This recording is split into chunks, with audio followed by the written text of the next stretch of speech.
السلام عليكم. اليوم حنشارك معكم وصفة الغريبية اللي هي حلوى جزائرية تقليدية تجي بزاف هايلة وبزاف بنينة وتذوب في الفرن ذوبان. نبداو في المقادير. نسحقوا 3 كيلات فرينة محمصة، انا حمصتها في الفور، درتها في بلا كبير وحمصتها وحطيتها لازم تبرد تماما قبل ما نخدموا بها. نسحقوا كيلة تاع زبدة ذوبتها ودوك نحي منها الماء هذاك اللي يهبط. نجيب غيسيبيون كبير ندير فيه الزبدة، نديرو رشة تاع الملح، لازم نديرو نص كيلة تاع سكر ناعم. انا ما شتيتهاش تجي حلوه بزاف، درت نص كيله، اللي يحبها حلوه يدير كيله.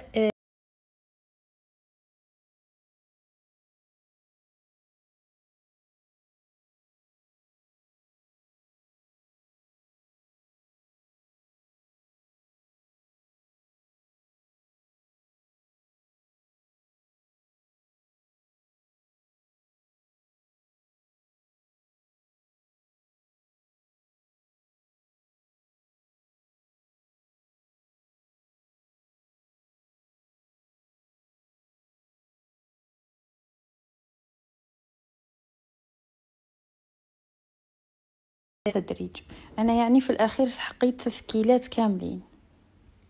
نخلط الزبده والفرينه ونأكد لكم حمصوها راح تجي هايله، خير من الفرينه كي ديروها بلا تحماص. شوفوا هنا الخليط اللي نتحصلوا عليه. هنا ضفت لافاني، نسيت ما ضفتهاش في الاول، ضفتها في الاخير. ونبداو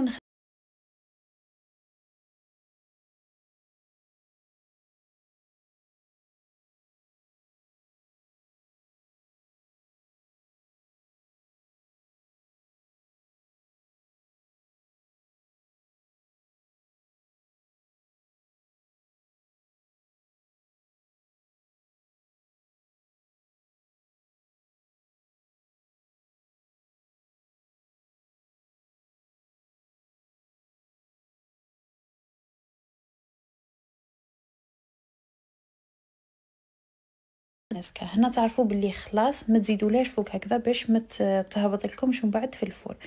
نبدا نشكل فيها ديريكت. جبت هذا المول هذا ونبدا نشكل فيها بطريقه سهله.